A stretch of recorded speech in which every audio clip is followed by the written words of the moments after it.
So ಇದೆಲ್ಲ ಇಷ್ಟು process ಒಳಗ ಪ್ರಾಮಾಣಿಕ ವಿದ್ಯಾರ್ಥಿಗಳ ಜೀವನ ಏನೈತ್ಲ ಅವ್ರದ ಲೈಫ್ ಹಾಳಾಗ್ಲಿಕ್ಕತ್ತದ. ಶ್ರೀಮಂತರದ ಯಾರ್ದು ಹಾಳಾಗಕತ್ತಿಲ್ಲ, ರಾಜಕಾರಣಿಗಳ ಮಕ್ಕಳದು ಆಗತ್ತಿಲ್ಲ, ದೊಡ್ಡ ದೊಡ್ಡ ಆಫೀಸರ್ ಮಕ್ಕಳದು ಆಗತ್ತಿಲ್ಲ. ಯಾಕಂದ್ರ ಅವ್ರ ಕಡೆ ದುಡ್ಡು ಅದ, ಪವರ್ ಅದ, ಸೊ ಅವ್ರ ಏನ್ ಬೇಕಾದ್ ಮಾಡಬಲ್ಲರು. ಬಟ್ ಇಲ್ಲಿ ಹಾಳಾಗ್ತಾ ಇರೋದು ಬಡವರ ಮಕ್ಕಳದ್ದು ಮತ್ತ ಪ್ರಾಮಾಣಿಕವಾಗಿ ಯಾರು ಪ್ರಿಪ್ರೇಷನ್ ಮಾಡತ್ತಾರಲ್ಲ ಅವ್ರದ್ದು.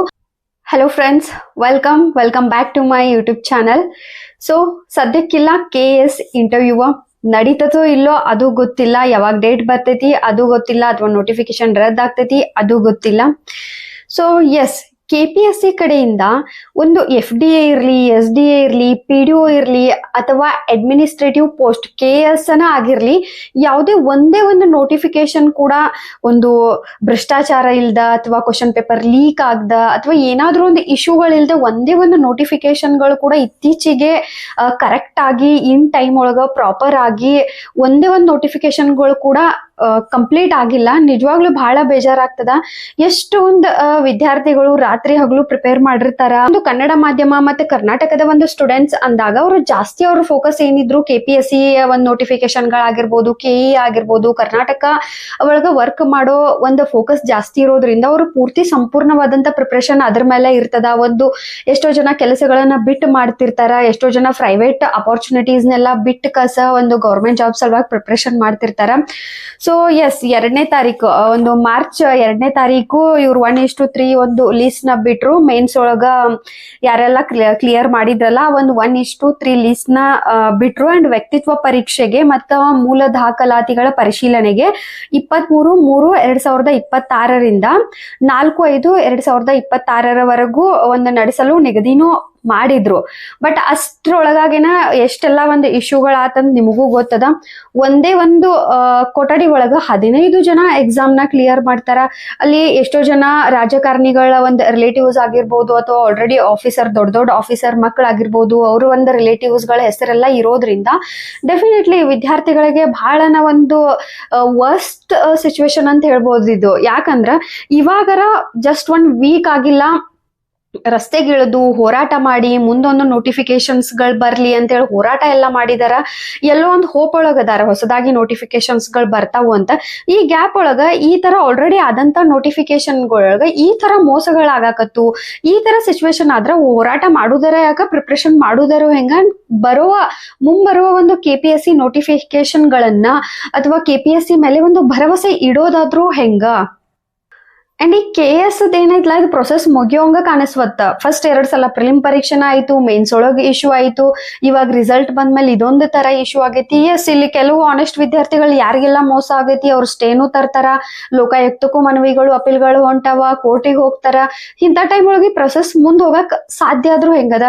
ಕೆಲವು ವಿದ್ಯಾರ್ಥಿಗಳಿಂದ ಬಹಳಷ್ಟು ಪ್ರಾಮಾಣಿಕ ಒಂದು ವಿದ್ಯಾರ್ಥಿಗಳ ಜೀವನ ಇಲ್ಲೇ ಹಾಳಾಗ್ಲಿಕ್ಕತ್ತದ. ಇವಾಗ KPSC ಒಂದು ಪ್ರಕಟಣೆ ಹೊರಡಿಸೈತಿ. ಏನಂತಂದ್ರೆ ಅದೇನು ಇಂಟರ್ವ್ಯೂ ಡೇಟ್ ನ ಅನೌನ್ಸ್ ಮಾಡಿದ್ರಲ್ಲ ಅದನ್ನ ಹಿಂಪಡಿತೀವಿ, ಆದಷ್ಟು ಬೇಗ ಶೀಘ್ರವಾಗಿ ಒಂದು ಸಮಯ ಮತ್ತು ಡೇಟ್ ಗಳನ್ನ ಪಬ್ಲಿಷ್ ಮಾಡ್ತೇವಿ. ಅಂಡ್ ಆಡಳಿತಾತ್ಮಕ ಕಾರಣಗಳಿಂದಾಗಿ ಡಿಲೇ ಆಗತೈತಿ ಅಂತೇಳಿ ಪ್ರಕಟಣೆಯನ್ನ ಹೊರಡಿಸಿದಾರೆ. ನನಗಂತೂ ಈ KS ಪ್ರೊಸೆಸ್ ಏನೈತ್ಲ ಅದು ಇಷ್ಟು ಈಸಿಯಾಗಿ ಕಡಿಮೆ ಟೈಮ್ ಒಳಗೆ ಮುಗಿಯಕ್ ಚಾನ್ಸೇ ಇಲ್ಲ. ಇನ್ನು ಇದು ಬಹಳನ ಒಳ್ಳೆ ಹಗ್ಗ ಜಗ್ಗಾಟ ಅಂತಾರಲ್ಲ ಆ ತರ ಆಗ್ತದ. ಇದು ಇನ್ನೂ ಸಿಚುವೇಶನ್ ಮುಂದೆ ಹೋಗ್ತದ. ಯಾಕಂದ್ರೆ ಕೆಲವು ವಿದ್ಯಾರ್ಥಿಗಳು ಸ್ಟೇನು ತರ್ತಾರ, ಕೋರ್ಟಿಗೂ ಹೋಗ್ತಾರ. ಹಿಂಗಾಗಿ ಈ ಗದ್ದಲೊಳಗೆ ಏನಾಗ್ತೈತೆ ಅಂದ್ರ ಇವನ್ ಹಿಂದೆ ಬೇರೆ ನೋಟಿಫಿಕೇಶನ್ ಗಳಿಗೆ ಪ್ರಿಪೇರ್ ಆಗುವಂತ ವಿದ್ಯಾರ್ಥಿಗಳಿಗೂ ಕೂಡ ಒಂದು ಸರ್ಕಾರಿ ಜಾಬ್ ಅಂದ್ರನ ಬ್ಯಾಡಪ್ಪ ಅನ್ಸೋಂತ ಸಿಚುವೇಶನ್ ಅಂತೂ ಬರ್ತದ. ಅಂಡ್ KPSC ನ ನಂಬಾಕಂತ್ರು ಇನ್ ಮುಂದೆ ಸಾಧ್ಯನೇ ಇಲ್ಲ. ಆದಷ್ಟು ಒಂದು ಸರ್ಕಾರ ಒಂದು ಒಳ್ಳೆ ಡಿಸಿಷನ್ ತಗೋಬೇಕು. ಒಂದು KPSC ಮೇಲೆ ಒಂದು ಅಗ್ನೆಸ್ಟ್ ಒಂದು ಸ್ಟ್ರಿಕ್ಟ್ ರೂಲ್ಸ್ ಗಳನ್ನ ತರಬೇಕು. ಇಲ್ಲಾಂದ್ರೆ KPSC ಕಡೆಯಿಂದ ಎಲ್ಲಾ ನೋಟಿಫಿಕೇಶನ್ ತೆಗೆದು ಕಸ KE ಆಗಿರ್ಬೋದು ಬೇರೆ ಬೋರ್ಡ್ ಗಳ ಕಡೆಯಿಂದ ಎಕ್ಸಾಮ್ ನ ನಡ್ಸೋ ತರ ಒಂದ್ ಏನಾದ್ರು ವ್ಯವಸ್ಥೆನ ಮಾಡ್ಬೇಕು. ಯಾಕಂದ್ರೆ KPSC ನ ನಂಬ್ಕೊಂಡ್ ಕುಂದ್ರ ಡೆಫಿನೆಟ್ಲಿ ವಿದ್ಯಾರ್ಥಿಗಳ ಪೂರ್ತಿ ಭವಿಷ್ಯ ಇದ್ರೊಳಗನ ಹೋಗ್ತದ. ಅಂಡ್ ಯಾರೆಲ್ಲ ನೀವು ಒಂದು ಕಾಂಪಿಟೇಟಿವ್ ಪರೀಕ್ಷೆಗಳಿಗೆ ತಯಾರಾಗತ್ತೀರಿ, ಆನೆಸ್ಟ್ ಆಗಿ ಹೇಳತ್ತೀನಿ, ಸೆಂಟ್ರಲ್ ಗೌರ್ಮೆಂಟ್ ಜಾಬ್ಗಳ ಕಡೆನೂ ಸ್ವಲ್ಪ ಫೋಕಸ್ ನ ಕೊಡ್ರಿ. ಸೆಂಟ್ರಲ್ ಗೌರ್ಮೆಂಟ್ ಜಾಬ್ಗಳು ಪ್ರಿಪೇರ್ ಆಗ್ರಿ. ಮತ್ತೆ ಏನಾರ ಒಂದು ಪ್ರೈವೇಟ್ ಅಪಾರ್ಚುನಿಟೀಸ್ ನಿಮ್ ಕಡೆ ಬರತಾವು ಅಂದಾಗ ಕಡಿಮೆ ಸ್ಯಾಲ್ರಿನ ಇರ್ಲಿ, ಸದ್ಯಕ್ಕೆ ಜಾಯಿನ್ ಆಗ್ರಿ. ಯಾಕಂದ್ರೆ ಒಂದ್ಸಲ ನೀವು ಜಾಯಿನ್ ಆಗಿ ಆಮೇಲೆ 1 year 6 ತಿಂಗಳಾದ್ಮೇಲೆ ಕಂಪ್ನಿಗಳನ್ನ ಚೇಂಜ್ ಮಾಡ್ತಾ ಹೋದಂಗ ನಿಮ್ಮ ಸ್ಯಾಲ್ರಿ ಇನ್ಕ್ರೀಸ್ ಆಗ್ತಾ ಹೋಗ್ತದ. ಸೊ ಒಂದು ಎಕ್ಸ್ಪೀರಿಯನ್ಸ್ ನಾನು ತಗೊಳ್ತಾ ಹೋಗ್ರಿ, ಎಕ್ಸ್ಪೀರಿಯನ್ಸ್ ಅನ್ನು ಗೇನ್ ಮಾಡ್ಕೊಂತ ಹೋಗ್ರಿ. ಯಾಕಂದ್ರೆ ಪ್ರೊಸೆಸ್ಗಳು ಬಹಳನ ಲೆಂಗ್ದಿ ಅದಾವ. ಯಾಕಂದ್ರೆ ಸದ್ಯಕ್ಕಿನ ಸಿಚುವೇಶನ್ ನೀವ ನೋಡತ್ತೀರಿ, ಹೊಸದಾಗಿ ನೋಟಿಫಿಕೇಶನ್ ಬರ್ತೈತಿ ಅನ್ನೋ ಭರವಸೆ ಸಿಕ್ಕಿದ್ದ 2-3 ವರ್ಷ ಆದ್ಮೇಲೆ ಅಗೇನ್ KS ಇಶ್ಯೂ ಬಂದೈತಿ. ಇವಾಗ ಮತ್ತೆ ಹೋರಾಟಗಳಾಗೋ ಸಾಧ್ಯತೆ ಐತಿ.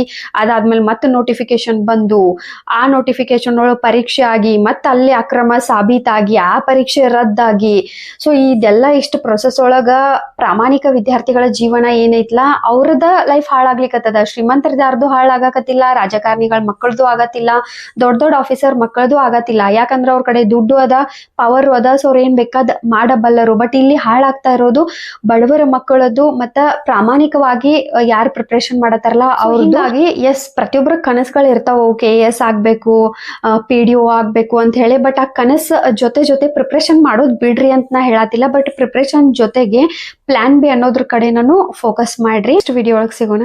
Thank you.